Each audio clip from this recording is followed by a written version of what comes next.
అత్యంత ఆదరణ పొందుతున్న #1 premium range beauty products ARM Pearl Beauty. నమస్తే, నేను Keshav. Welcome to Suman TV. Andhra Pradesh ప్రభుత్వం రైతులకి చెల్లించాల్సిన బకాయిలపైన ఫోకస్ పెట్టింది. గత నెలలో 1000 కోట్లు విడుదల చేసింది. ఇప్పుడు మిగిలినటువంటి బకాయిలను కూడా రిలీజ్ చేసింది. దీనికి సంబంధించి పౌర సరఫరాల శాఖ మంత్రి నాదెండ్ల మనోహర్ నేరుగా రైతులతోనే ముఖాముఖి భేటీలు జరుపుతున్నటువంటి పరిస్థితి. రైతుకి భరోసాగా నిలిచే ప్రభుత్వం మాది అని ప్రస్తుత ఏపీ ప్రభుత్వం క్లెయిమ్ చేస్తున్నటువంటి నేపథ్యంలో మరో పక్కన విపక్ష నేత జగన్మోహన్ రెడ్డి రైతులకి అండగా నిలవడంలో ఈ ప్రభుత్వం విఫలమైందని ఆరోపణలు చేస్తున్నారు. సో ఆంధ్రప్రదేశ్లో రైతుకి భరోసా కల్పించడంలో కొత్త ప్రభుత్వం ఎంతవరకు సక్సెస్ అయింది? ఈ అంశంపైన విశ్లేషణ చూద్దాం. మనతో పాటు పొలిటికల్ అనలిస్ట్ చంద్ర శ్రీనివాస్ గారు. నమస్కారం. నమస్కారం అండి. 2 విడతలుగా మొత్తం బకాయిలన్నీ కూడా పెండింగ్ క్లియరెన్స్ చేస్తున్నాం, రైతుకి ఒక రకంగా మేము అండగా నిలుస్తున్నాం అని నాదెండ్ల మనోహర్ అంటున్నారు. ఏంటి అసలు ఈ 1000 కోట్ల రూపాయలు తర్వాత ఈ రోజు రిలీజ్ చేసినవి దాదాపు 55 లక్షల మంది రైతులకు ప్రయోజనం చేకూరుతుందని చెప్పని అంటున్నారు. ఈ డేటా సారాంశం ఏంటి? డెఫినెట్గా అండి. గత ప్రభుత్వం చెల్లించాల్సిన బకాయిలు వీళ్ళు చెల్లిస్తున్నారు. లాస్ట్ మంత్లో మీరు అన్నట్టు 1000 కోట్లు ఆల్రెడీ చెల్లించారు. ఈరోజు మిగిలిన 674.47 కోట్లు ఈరోజు ఇప్పుడు ప్రస్తుతం లైవ్లో ఉంది. ఏలూరులో చెల్లిస్తున్నారు. ఏలూరులో సిఆర్ రెడ్డి కళాశాలలో. ఇది ధాన్యం తాలూకా బకాయిలు.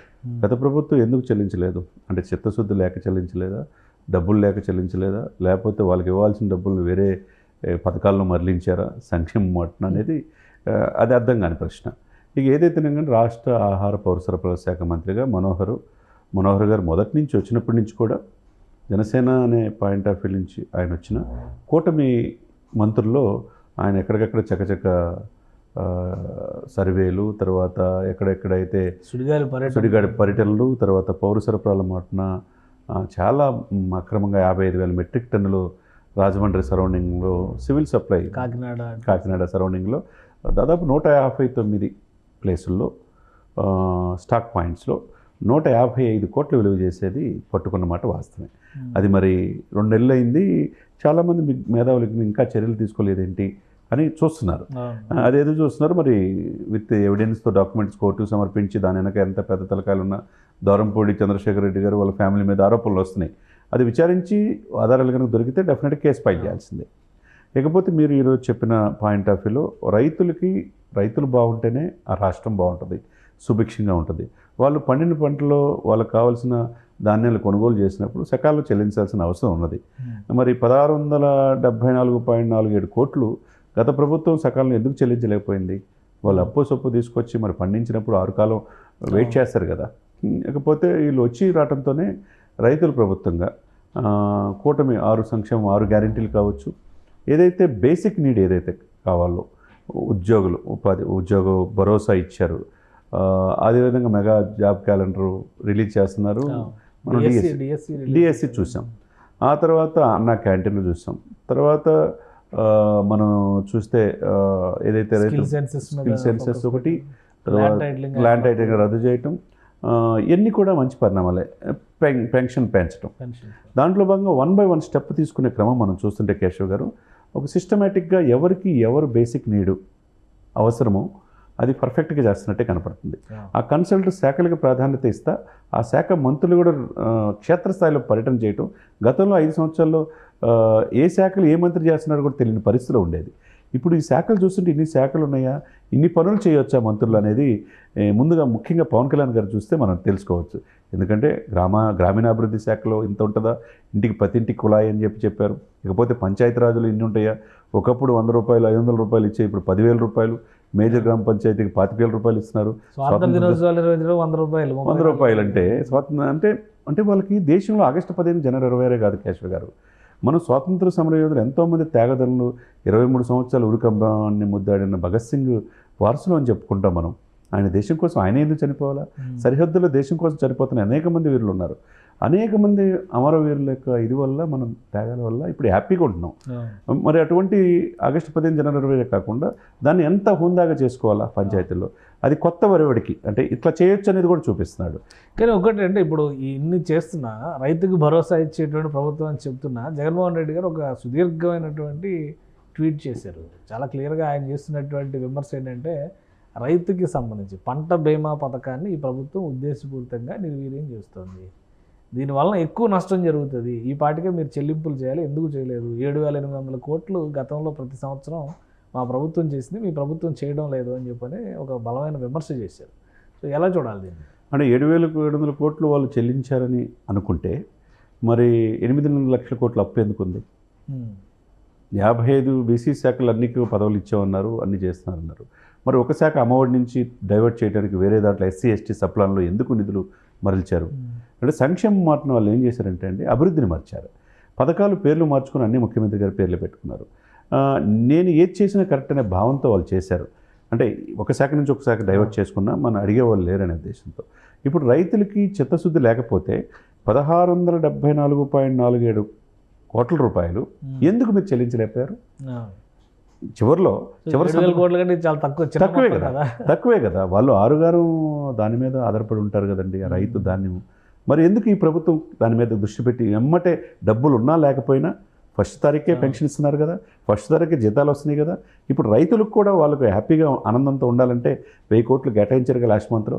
ఇప్పుడు ఏలూరులో ఇప్పుడు మంత్రులు పిలుస్తున్నారు, సాక్షాత్తు తాడేపల్లి నాని గారు కావచ్చు, లేకపోతే ధర్మరాజు గారు కావచ్చు, దెందులూరు ఎమ్మెల్యే ప్రభాకర్ గారు కావచ్చు, అందరూ వచ్చారు. కామినేని పార్టీలకు అతీతంగా 3 పార్టీలు కూటమి కాబట్టి రైతుల్ని మన్ననలను పొందాలి, రైతులకు అన్యాయం జరగకూడదనే భావనతో ఉండబట్టే ఈ కూటమిలో డబ్బులు ఉన్నా లేకపోయినా. చేస్తున్న విమర్శల్లో ఎంతవరకు అసలు పసు ఉంది? మీరు పథకాలన్నీ నిర్వీర్యం చేశారు, ఒక్క పథకానికి డబ్బులు కట్టలేదు. ఇప్పుడు పంట బీమాను కూడా నిర్వీర్యం చేస్తారు. మీరు డబ్బులు కడితే అటు కేంద్ర ప్రభుత్వం మ్యాచింగ్ గ్రాంట్ రూపంలో మిగతా అమౌంట్ కేంద్ర ప్రభుత్వం కట్టుద్ది. రేపు వరదలు వస్తున్నాయి, వర్షాలు పడుతున్నాయి, పంట నష్టాలు జరిగితే ఎవరు బాధ్యత తీసుకుంటారని క్వశ్చన్ రేజ్ చేస్తున్నారు. ఇది తొందరపడి చేస్తున్నటువంటి విమర్శగా చూడాలా, నిజంగానే ప్రయారిటీల విషయంలో లోపం ఏమైనా ఉందా? ఇప్పుడు 2 నెలలు కూడా ఇప్పుడే పూర్తయింది అనుకోండి. 2 నెలలు అంతే కదా. 2 నెలలకి ఇప్పుడు 5 సంవత్సరాల్లో మిమ్మల్ని ఎవరు అడిగితే ఎవరైనా మాట్లాడితే జైల్లో కేసులు పెట్టించడం, వ్యక్తిగత హననం చేయటం, ఇవన్నీ చేస్తూ ఉన్నారు కదా 5 సంవత్సరాల్లో. మరి 5 సంవత్సరాల్లో ఎప్పుడు కూడా ఇంత సుదీర్ఘంగా ట్వీట్లు చేయటం కానీ జగన్మోహన్ రెడ్డి గారు ఎప్పుడు చేయాల? రైతుల మీద ఇంత ప్రేమ ఉంటే మరి ఎవరికి అపాయింట్మెంట్లు కూడా లేవు. ఎవరు కలవాలన్నా సకల శాఖ మంత్రితో కలవాల్సిన పరిస్థితి ఉంటే ఉద్యోగులు కలిసేది లేదు, మంత్రులు కలిసి లేదు, ఎమ్మెల్యేలు కలిసేది లేదు. అందుకనే కదా వాళ్ళే కేతారెడ్డి లాంటి వాళ్ళు వీళ్ళందరూ కూడా విమర్శించి ఇప్పుడు చెప్తా ఉన్నదే మాకే లేదు అపాయింట్మెంట్ అన్నారు.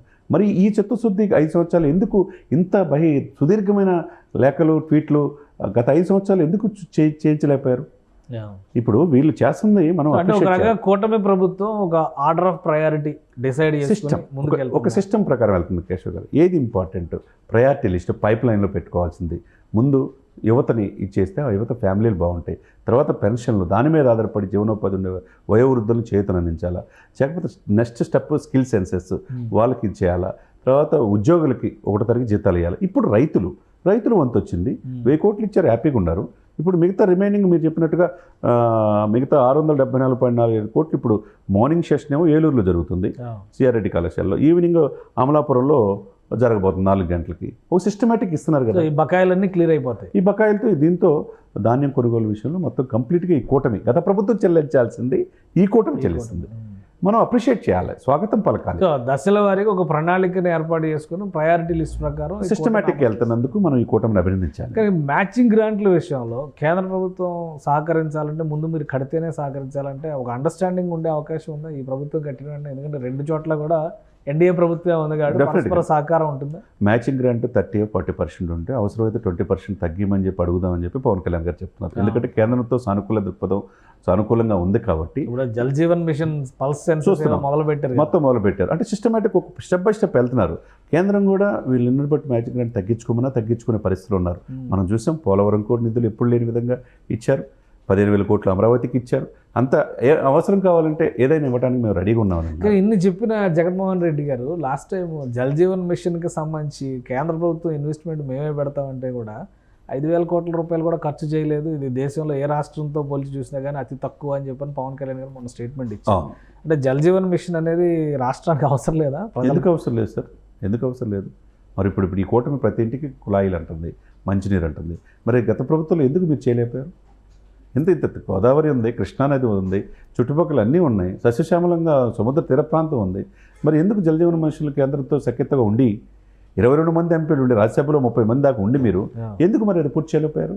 అదే ఇక్కడ ఏంటంటే అదే డౌట్ ఏంటంటే ఇక్కడ చిత్తశుద్ధి అనేది మనకు కావాలి, కమిట్మెంట్ కావాలి, డెడికేషన్ కావాలి, డిటర్మినేషన్ కావాలి. అంకిత భావంతో ఉంటే మిమ్మల్ని ప్రజలు స్వీకరిస్తారు. అంకిత భావం లేనప్పుడు, ప్రజలకు దూరం అయినప్పుడు, ఇప్పుడు ప్రధాన ప్రతిపక్ష హోదా లేకుండా ఇప్పుడు 11 సీట్లుగా పరిమితమైనప్పుడు ఇప్పుడు సఫిషియెంట్ టైం ఉంది వాళ్ళకి. ఉంది కాబట్టి సుదీర్ఘంగా జగన్మోహన్ రెడ్డి గారు లెటర్లు రాయడం తప్పులేదు. అది పోరాడాలి. క్షేత్రస్థాయిలో ప్రజల దగ్గరికి వెళ్ళి పోరాడితే ఇప్పుడు ప్రభుత్వ వ్యతిరేకత ఏమైనా ప్రజల్లో ఉందా కేశవ్ గారు మనం చూడాలి. దాన్ని బట్టి మనం వేరే చేసుకోవాలి. లేదు కదా, హ్యాపీగా ఉంటున్నారు ప్రస్తుతం.